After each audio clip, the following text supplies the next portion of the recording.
Hello friends, welcome back to my channel Vandana's boutique. आज की video में हम 41 साइज़ के deep neck princess cut blouse की कटिंग करने वाले हैं। तो फ्रेंड्स, आप सभी का सेम मेजरमेंट तो नहीं रहेगा। किसी का 40 रहेगा, किसी का 42 रहेगा, किसी का 45 हो सकता है। तो आप 40 से लेके 45 साइज़ तक इस वीडियो को देख के ईजिली कटिंग कर सकते हैं। आप लोगों को अपना मेजरमेंट रेडी रखना है। जैसे जैसे मैं आप लोगों को ड्राफ्टिंग बताऊंगी उसी तरीके से आप लोगों को साथ साथ में करते रहना है। तो इस तरीके से आप लोग करेंगे तो आप लोगों के थोड़े डाउट्स भी दूर हो जाएंगे और इजीली आप कर सकते हैं। आज मैं केवल फ्रंट पार्ट की ही कटिंग आप लोगों के साथ शेयर करूंगी। बैक पार्ट की कटिंग मैं पहले ही आप लोगों के साथ शेयर कर चुकी हूँ, चैनल में अवेलेबल है। अगर आप लोग में से कई लोगों ने नहीं देखा होगा तो मैं डिस्क्रिप्शन में लिंक लगा दूंगी, एक बार उस वीडियो को जरूर देखिए। बैक पार्ट की कटिंग आप देख के रखेंगे तो फ्रंट को समझने में ईजी रहेगा। अगर आप पहले से मेरी वीडियो देखते आ रहे हैं तो आप डायरेक्ट भी फ्रंट पार्ट की कटिंग ईजिली समझ सकते हैं। मेजरमेंट स्क्रीन पर दिया हुआ है। तो यहाँ पर आप अस्तर को देख रहे होंगे मैंने किस तरीके से रखा है। ओपन वाली साइड मैंने अपनी वाली साइड में रखा है। ऊपर की साइड में कॉर्नर में आपको अस्तर कटा हुआ दिखाई दे रहा होगा। यहाँ पर से हमारा बैक का आर्मोल कटिंग हुआ है। तो हमें बैक के आर्मोल के ठीक सामने से फ्रंट के आर्मोल की कटिंग करनी है। इससे आपको ज़्यादा अस्तर भी लेने की ज़रूरत नहीं पड़ेगी, आपका अस्तर भी वेस्ट नहीं होगा। ईजिली आप 1 मीटर के अंदर भी बड़े साइज के ब्लाउज की कटिंग कर सकते हैं। अब हमें ब्लाउज की लेंथ के लिए मार्क करना है। तो फ्रेंड्स, मैं किस तरीके से बता रही हूँ आप इन चीज़ों को ध्यान दीजिए। नॉर्मली हम ब्लाउज की लेंथ के लिए मार्क करते हैं तो लेंथ प्लस 1 इंच करते हैं। तो इसमें मैं 1.5 इंच और एक्स्ट्रा ऐड कर लूँगी, जो हमें फ्रंट के हिसाब से ज़्यादा रखना पड़ता है। जो बैक की लेंथ रहती है वो कम रहती है और फ्रंट की लेंथ हमारी ज़्यादा रहती है। कई वीडियो में मैंने बाद में 1 इंच नीचे की साइड में लेंथ बढ़ाते हुए बताया है। आज आप लोगों को लेंथ बढ़ाने की ज़रूरत नहीं पड़ेगी। इसके लिए वीडियो को बिना स्किप करे देखिए। मैं जहाँ पर ये चीज़ आएगी तो उस टाइम पे आपको क्लियर करूँगी कहाँ पर हम लेंथ बढ़ाते थे।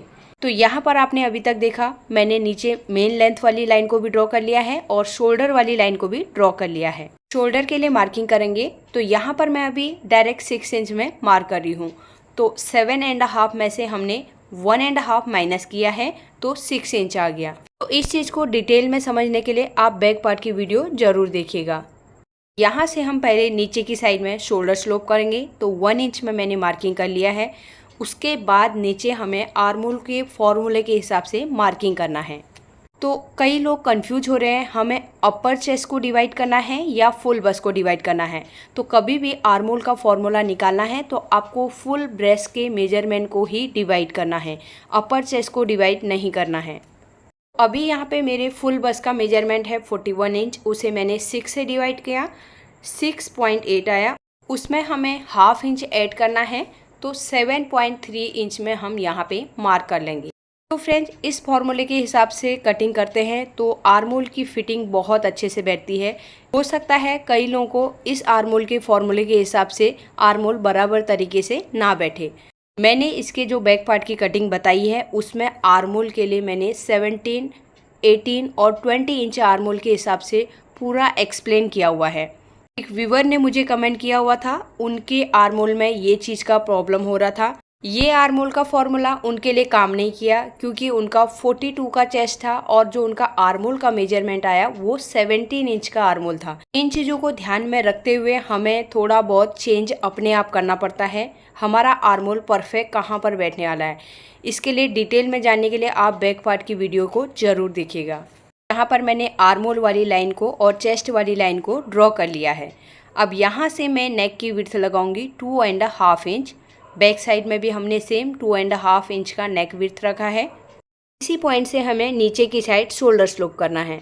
यहाँ से हम 1 इंच नीचे की साइड मार्क करेंगे। ये 1 इंच किस हिसाब से हम कर रहे हैं, जितना हमने शोल्डर स्लोप किया था उतना ही हमें नेक वाली साइड से मार्किंग कर लेना है। अब कई लोगों के मन में क्वेश्चन भी रहेगा कि ये स्ट्रेट क्यों किया है। डीप नेक ब्लाउज में फ्रंट का नेक कई बार हल्का सा लूज रह जाता है, शोल्डर हमारे पकड़ते नहीं है। इसे स्ट्रेट करने से आपकी लूजिंग यहाँ पे ख़त्म हो जाएगी। यहाँ पे मैंने अभी नेक डीप के लिए मार्किंग किया। 8.5 इंच का नेक डीप है, उसमें हाफ इंच ऐड करके 9 इंच में मार्क करेंगे। स्केल लेंगे, स्केल से हम इसे स्ट्रेट कर देंगे। ऊपर से हमारी नेक की विड्थ कितनी थी 2.5 इंच, नीचे की साइड में हमें ज़्यादा रखना है तो यहाँ पे हम रखेंगे 3.5 इंच। ऊपर वाले पॉइंट और नीचे वाले पॉइंट को स्केल से हम इस तरीके से ड्रॉ कर लेंगे। तो फ्रेंड्स अब हम नेक का शेप लगाएंगे। तो यहाँ पे मुझे वी शेप देना है, तो मैं फ्रेंच कर्व लूँगी, इस तरीके से वी का शेप बना लूँगी। तो अगर आप लोगों को कोई दूसरे शेप का नेक बनाना है तो आप अपनी चॉइस के हिसाब से बना सकते हैं। तो यहाँ पर मुझे कस्टमर ने वी नेक ही बनाने को बोला है, तो मैं यही बनाऊँगी। आप डीप नेक के हिसाब से आपको जो पसंद है उस टाइप का शेप दे सकते हैं। किसी ने मुझे कमेंट भी किया हुआ है कि आपको एक ही पान शेप आता है क्या बनाना करके। अब आप बताइए, जब कस्टमर आता है तो अपना डिज़ाइन शेयर करके जाता है कि मुझे इस तरीके का नेक चाहिए, तो क्या मैं अपनी मर्ज़ी से उनका नेक शेप चेंज कर दूंगी क्या? कस्टमर के हिसाब से ही काम करना पड़ेगा। आप केवल इससे कटिंग सीख रहे हैं मेरी वीडियो से, आपको जो अपने हिसाब से नेक पसंद है आप उस हिसाब से नेक शेप लगाइए। पहले भी बहुत बार बोल चुकी हूँ, जो भी कटिंग मैं आप लोगों के साथ शेयर करती हूँ ये मेरे कस्टमर के ही रहते हैं। अब जो मुझे कस्टमर बोलेगा, अगर लगातार मेरे पास वी गला भी 10 बार आएगा, अगर मैं उस बीच में कटिंग शेयर करूँगी आप लोगों के साथ, तो मुझे वी गला ही बनाना पड़ेगा। इसका मतलब ये तो नहीं कि आपको लिखना ही आता है तो आप कुछ भी लिख डालेंगे। लगाने को मैं साइड में आपका स्क्रीनशॉट भी लगा सकती थी, शायद कमेंट करने वाले को समझ में आ गया होगा। कस्टमर की चॉइस के सामने में आपकी और मेरी चॉइस नहीं रख सकते हैं। तो यहाँ पर हमें फ्रंट के हिसाब से आर्महोल का शेप लगाना है। तो पहले मैंने फ्रंट के हिसाब से ही लाइन ड्रॉ करके रखा था, उसके आगे 1/2 इंच मार्क करना है। उसके बाद हम इस तरीके से लाइन ड्रॉ करेंगे। पहले हम बैक के हिसाब से शेप लगा लेते हैं, उसके बाद हम फ्रंट का शेप लगाएंगे। शेप लगाने से पहले हम चेस्ट की मार्किंग कर लेते हैं। अपर चेस्ट का मेजरमेंट है 38.5, उसमें हमें 2 इंच ऐड करना है। तो 40.5 हुआ, उसका हम 1/4 करेंगे। 10 से एक लाइन आगे मार्क करेंगे, 1.5 इंच का मार्जिन ले लेंगे। तो फ्रंट पार्ट की कटिंग करते हैं तो हमें फ्रंट में लूजिंग ऐड करना पड़ता है। बैक पार्ट में हमारा डीप नेक है तो उसमें हमें माइनस करना पड़ता है। हमें फ्रेंच कर्व लेना है। इस तरीके से पहले बैक के आर्महोल को शेप लगाएंगे। ये हमारा बैक का आर्महोल हो गया। अब अंदर की साइड में हमें 1/2 इंच अंदर आना है। इसके लिए मैं दोनों शेप लगा रही हूँ, जिससे कि आपका परफेक्ट तरीके से फ्रंट का शेप लगेगा। तो ये देखिए, बहुत ज़्यादा शेप अंदर की साइड में नहीं देना है, केवल बैक से फ्रंट का 1/2 इंच का ही गैप आना चाहिए। एपेक्स लेंथ के लिए मार्किंग करेंगे। 10.5 इंच की एपेक्स लेंथ है, उसमें 1/2 इंच ऐड करके 11 इंच में हम यहाँ पे मार्क करेंगे। अब इस लाइन को हमें ड्रॉ कर लेना है। तो हल्का सा हम लाइन ड्रॉ करेंगे आगे पीछे। अब यहाँ पर हमें फुल बस्ट के मेजरमेंट की ज़रूरत है। 41 इंच का फुल बस्ट है, उसे 10 से डिवाइड करना है, 4.1 हुआ। स्टिचिंग का मार्जिन ऐड करके 4.5 इंच में मार्क करेंगे। नीचे हमें 1/2 इंच माइनस करना है, तो यहाँ पर हम लाइन से 4 इंच में मार्क करेंगे। अब हमें स्केल लेना है। एपेक्स वाले पॉइंट को हम नीचे वाले पॉइंट से इस तरीके से लाइन ड्रॉ कर लेंगे। अब हमें यहाँ पे डार्ट के लिए मार्किंग करना है। तो यहाँ पे मैं 2.75 इंच में मार्क कर रही हूँ। 41 इंच का फुल ब्रेस्ट है, लेकिन इनका कप साइज़ कम है, तो उसके हिसाब से मैं यहाँ पे बहुत ज़्यादा नहीं दे रही हूँ। अगर हम ज़्यादा देंगे ब्रेस्ट में ब्लाउज लूज हो जाएगा। यहाँ पर आर्महोल वाले पॉइंट में आना है। इस तरीके से हम पहले ये सेंटर निकालेंगे और यहाँ पे जो हमारा गैप आना चाहिए 1.25 इंच का आना चाहिए। इस मार्किंग के लिए मुझे एक कमेंट भी आई हुई थी, 1.5 इंच का गैप रहेगा तो क्या होगा यहाँ पे। तो हो सकता है हम ज़्यादा गैप देंगे, ज़्यादा वहाँ पर से कपड़ा कटिंग करके हम निकाल देंगे तो आर्महोल के यहाँ पे टाइट भी हो सकता है, या तो फिर ज़्यादा कपड़ा कटने की वजह से आर्महोल में खिंचाव की वजह से क्रीज भी बन सकती है। एपेक्स पॉइंट से हम पहले वाला जो पॉइंट लगाया था उसमें लाइन ड्रॉ कर लेंगे। अब जो दूसरा वाला पॉइंट लगाया वहाँ पे भी हमें एपेक्स पॉइंट से इस तरीके से लाइन ड्रॉ कर लेना है। तो फ्रेंड्स, यहाँ पे एक चीज़ मैं बताना चाहती हूँ, हम ब्लाउज की कटिंग करते हैं अपर चेस्ट के हिसाब से। तो कई लोगों के मन में डाउट रहता है कि हमारा फुल ब्रेस्ट का मेजरमेंट ज़्यादा रहता है तो ब्लाउज टाइट हो जाएगा। तो आज मैं आप लोगों का डाउट दूर करती हूँ। तो यहाँ पे देखिए, पहले मैं हुक का मार्जिन ऐड करूँगी। आप स्टिचिंग में जितना भी मार्जिन लेते हैं उतना ऐड कर लीजिए। हुक के मार्जिन को छोड़ते हुए हम मेजर टेप को रखेंगे और इस तरीके से मार्किंग करेंगे। हुक का मार्जिन छोड़ के हम इस तरीके से मेजर टेप को रखेंगे। 4 इंच हमने यहाँ से काउंट किया और स्टिचिंग का मार्जिन छोड़ दिया। अब सेकंड पार्ट में भी हमें यहाँ पे स्टिचिंग का मार्जिन छोड़ना है, फिर 4 इंच को हमें यहाँ पे रखना है। रखते हुए हम पहले 41 का 1/4 में मार्किंग करेंगे। तो 41 का 1/4 कितना हुआ? 10.25 इंच। ये हो गया हमारा 41 और इसमें हमें लूजिंग देना है 0.75 इंच। तो ये हल्का सा क्रॉस हो गया है। अब यहाँ से मैं आपको मेजर करके दिखाऊंगी। 4 इंच ये हो गया। आगे की साइड में हमें मार्जिन छोड़ के 4 इंच रखना है। अब ये देखिए कितना आ गया मेजरमेंट यहाँ पे, 11 इंच। 11 को हम 4 से मल्टीप्लाई करेंगे तो 44 हुआ। अब इनके मैंने ब्लाउज का भी मेजरमेंट लेके रखा है। तो फुल ब्रेस्ट के वहाँ पे इनका ब्लाउज का मेजरमेंट है 44 इंच। तो यहाँ पे परफेक्ट तरीके से मेरा 11 इंच आ गया है। तो आई होप ये चीज़ आप लोगों को क्लियर हो गई होगी। हमारा फुल ब्रेस्ट के हिसाब से हम मार्किंग केवल फुल ब्रेस्ट की लाइन में ही करते हैं, अपर चेस्ट में नहीं करना पड़ता है। इस तरीके से एक बार आप ब्लाउज बनाइए तो आपका भी डाउट क्लियर हो जाएगा। अब हमें प्रिंसेस कट का शेप लगाना है तो हम हाथ से लगाएंगे। पहले हम ये लाइन को मेजर करेंगे। 6 इंच आया, उसका हाफ करके 3 इंच में मार्किंग करेंगे। फिर 3 का भी हाफ करके 1.5 इंच में मार्किंग करेंगे और नीचे भी हमारा सेम 1.5 इंच में मार्क करना है। नीचे की साइड से हम ऊपर की साइड मार्क करेंगे। यहाँ पे भी हमें 1.5 इंच में मार्क करना है। अब हम हाथ से प्रिंसेस कट का शेप लगाएंगे। तो देखिए इस तरीके से मैं शेप लगाते हुए जो हमने सेंटर वाले पॉइंट निकाले थे वहाँ से 0.25 इंच बाहर की साइड मार्क करते हुए इस तरीके से लाइन में ड्रॉ कर लेंगे। देखिए कहाँ कहाँ पे बाहर आया है आपको दिखाई दे रहा होगा। तो यहाँ पे मैं थोड़ा कलर चेंज करती हूँ।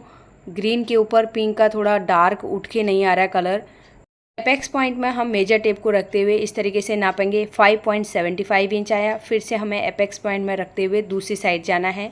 जहाँ पे हमारा 5.75 इंच आ रहा है वहाँ पे मार्क करना है, क्योंकि दूसरे वाले पार्ट में हमारी गोलाई की वजह से लेंथ बढ़ जाती है तो हमें ऊपर की साइड में मार्किंग करना पड़ता है। तो यहाँ पे मैं एक बार वाइट कलर से डार्क कर लेती हूँ। शायद अभी आप लोगों को थोड़ा डार्क दिख रहा होगा। मुझे तो पिंक कलर भी बराबर दिख रहा था, लेकिन कैमरे में थोड़ा सा लाइट दिख रहा है। अब यहाँ पर हम 1/2 इंच ऊपर की साइड मार्क करेंगे। तो इस तरीके से हम लाइन को ड्रॉ कर लेंगे। तो फ्रेंड्स आप लोगों को कुछ याद आ रहा होगा कि यहाँ पर हम नीचे की साइड में लेंथ बढ़ाते थे 1 इंच, लेकिन अभी आज मैंने नहीं बढ़ाया क्योंकि मैंने स्टार्टिंग में ही लेंथ के साथ में 1.5 इंच एक साथ में ऐड कर दिया था। एक साथ में भी हम लेंथ को ऐड करके कटिंग करते हैं तो हमारे प्रिंसेस कट में कोई चेंज नहीं आएगा। कई लोग एक साथ में भी ऐड करके करते हैं मार्किंग, तो मैं इस तरीके से भी बता रही हूँ। अगर आपको ये तरीका पसंद है तो इस तरीके से भी आप कटिंग कर सकते हैं। यहाँ पर देखिए मैं अभी कमर के 1/4 में मार्किंग करूँगी। जो हमारा डार्ट का गैप है उसे हमें नहीं गिनना है और जो दोनों पैनल का हमें स्टिचिंग का मार्जिन बीच का छोड़ देना है। तो कमर का हमारा जितना 1/4 है वहाँ पे हमें मार्क करके 1.5 इंच का आगे की साइड में मार्जिन ले लेना है। तो एक बार मैं फिर से मार्किंग करके दिखाती हूँ। फर्स्ट वाले पैनल में हुक का मार्जिन छोड़ के 3.75 इंच आया। दूसरे वाले पैनल में भी स्टिचिंग का मार्जिन छोड़ देना है। 3.75 को रख के हमें यहाँ पे 8.75 इंच में मार्क करना है। 1.5 इंच का मार्जिन हो गया हमारा। अब हमें आर्मोल की साइड में भी चेंज करना है। यहाँ पे हमारा 1 इंच है। अब यहाँ पे जो पहले से मार्किंग करके रखी थी हमारी फिटिंग वाली, उससे 1 इंच आगे मार्क करके फिर 1.5 इंच का मार्जिन अलग से लेना है। ऊपर की साइड में भी हम इस तरीके से मेजर टेप को रखेंगे। एपेक्स पॉइंट तक आएंगे। 6.25 इंच आ रहा है। तो फिर से हमें 6.25 इंच को एपेक्स पॉइंट में रखते हुए दूसरे साइड की तरफ जाना है। इस तरीके से हम यहाँ पे मार्क करेंगे। तो ये हो गया है दूसरे पैनल का हमारा जो ऊपर की साइड में हमारा आर्मोल का पोर्शन आएगा। यहाँ से हम 1 इंच नीचे की साइड मार्क करेंगे। स्केल लेंगे, स्केल से इस लाइन को हम ड्रॉ करेंगे, स्ट्रेट कर देंगे। अब हम फ्रेंच कर्व लेंगे। फ्रेंच कर्व से यहाँ पे शेप लगाएंगे। तो पहले मैं ये डार्क कर लेती हूँ जो हमने पहले मार्किंग की थी। इस तरीके से हमें आर्मोल का शेप लगाना है। अब हम स्केल लेंगे। चेस्ट वाले पॉइंट को हम कमर वाले पॉइंट से इस तरीके से मिला देंगे और ये बाहर का मार्जिन भी हम ड्रॉ कर लेंगे। हमें बैक पार्ट लेना है। साइड्स को मेजर करना है। इस तरीके से हम रखेंगे और यहाँ पे मार्क करेंगे। अब हमें स्केल लेना है और इस तरीके से रखेंगे और नीचे वाली लाइन में हमें ड्रॉ करना है। ऊपर वाली लाइन नहीं है, नीचे वाली लाइन है। तो इस तरीके से हम ये सेकंड वाले पार्ट को भी हमने ड्रॉ कर लिया है। तो यहाँ पे थोड़ा कैमरा क्रॉस है, मैं इसे सीधा कर लेती हूँ। तो देखिए अभी बराबर दिख रहा है। तो यहाँ पे देखिए ये पोर्शन हमारा कट जाएगा। मैं इसे ड्रॉ कर लेती हूँ तो आप लोगों को थोड़ा सा क्लियर दिखाई देगा। और आर्म होल के यहाँ पे भी हमें इस पोर्शन को कट कर देना है। कमर के यहाँ पे भी देखिए 1/2 इंच हमने ऊपर की साइड ड्रॉ किया था, तो यहाँ पे भी हमें इसे कट कर लेना है। शोल्डर हमारा पहले से मार्किंग है, लेकिन एक बार फिर से मैं डार्क कर लेती हूँ। यहाँ पर हमारे पूरे ब्लाउज की मार्किंग कंप्लीट हो गई है। अब हम इसकी कटिंग करेंगे। तो ध्यान से देखिए मैं किस तरीके से कटिंग कर रही हूँ। देखिए इस तरीके से हम कट करते हुए आर्म होल की साइड आएंगे और ऊपर की साइड में भी हम कट कर लेंगे। अब हुक वाले मार्जिन को लेते हुए हम कट करेंगे, लेकिन शोल्डर में हमारा फिक्स है। यहाँ पर मैं नीचे वाला ही कट कर लेती हूँ, क्योंकि इसे तो हमें कटिंग करके निकालना है। शोल्डर में कट लगाएंगे, एपेक्स पॉइंट में भी हमें एक नॉच लगा लेना है। अब हमें सेकेंड पार्ट की कटिंग करनी है। इस तरीके से हम कटिंग करेंगे और जो ये बीच का पोर्शन है डार्ट हमारा, इसे हम निकाल देंगे। तो इस तरीके से हम आर्म होल के साइड में भी ऊपर की साइड का कटिंग करके हम इस तरीके से कटिंग करेंगे और जहाँ पे हमने मार्किंग करके रखी है उसी के ऊपर कट करना है। एपेक्स पॉइंट में कट लगाएंगे। प्रिंसेस कट के दोनों पैनल लेंगे। अब हमें इस तरीके से मेजर करना है। तो ये देखिए दोनों पैनल हमारे बराबर हैं। यहाँ पे मैंने फ्रंट का वी का शेप दिया है, तो इसे भी मैं कटिंग कर लेती हूँ। तो यहाँ पर हमारे 41 साइज़ के प्रिंसेस कट ब्लाउज की कटिंग कंप्लीट हो गई है। आई होप आज की वीडियो से आप लोगों ने कुछ ना कुछ सीखा होगा। अगर आज की वीडियो आप लोगों को पसंद आई तो प्लीज़ ज़्यादा से ज़्यादा लोगों को शेयर कीजिए, और फर्स्ट टाइम मेरी वीडियो देख रहे हैं तो सब्सक्राइब करके मेरे चैनल को सपोर्ट ज़रूर कीजिएगा। मिलते हैं एक नई वीडियो के साथ में। Thanks for watching.